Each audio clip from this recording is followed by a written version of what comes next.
معلومة أن النصر لعب أو شارك وهو وصيف عادي تتقبلها، وصيف واصل ولعب وصيف. بس اللي ما أتقبله أنه الهلال عام 1999 شارك بالترشيح، لأنه النهائي كان بين الاتحاد والأهلي. الهلال بقدرة قادر شفنا في آسيا، فهذا هو عراب الترشيح في آسيا في الأندية السعودية.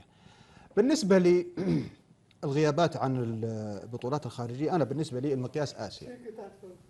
بطل دوري 98 اي 98 اللي هي 1418 تناظر الساعه هذا سامي الجابر. دقيقة لا دقيقة اللي هي البطل الدوري. بالنسبة لي ما ادري هو تكلم عن ايش والله العظيم. انا حاضر احاول اهديكم عشان بس يخلص كلامه. يا مبارك تكلم. خلوني انا عشان اقدر اخذ واعطي معه، بس خلونا نهدى عشان حتى اسمع زين بس والله العظيم. تفضل ابو دانا.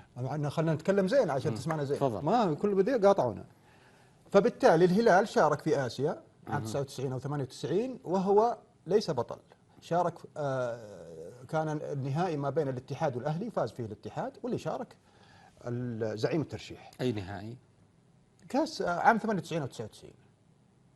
فبالتالي السلبية أنه النصر شارك لأنه وصيف، بس أنه الزعيم شارك لأنه مرشح. عادي، هذا كويس، أنتم ممتاز. فهذا دام انهم ياخذون محور الاستنقاص من النصر، لا احنا بنقلبها الان. الشيء الاخر بقول لك. طيب بس دقيقه، لا بس دقيقه ما اسمع، عمر ما بعد تكلم دقيقه.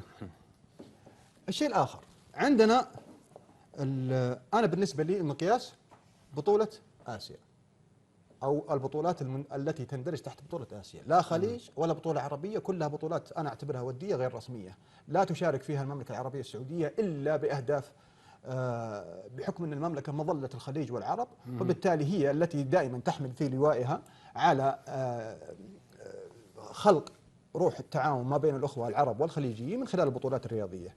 هذا ديدن المملكه العربيه السعوديه منذ الازل. ولكن في البطولات الآسيوية نتحدث الآن بلغة المنطق.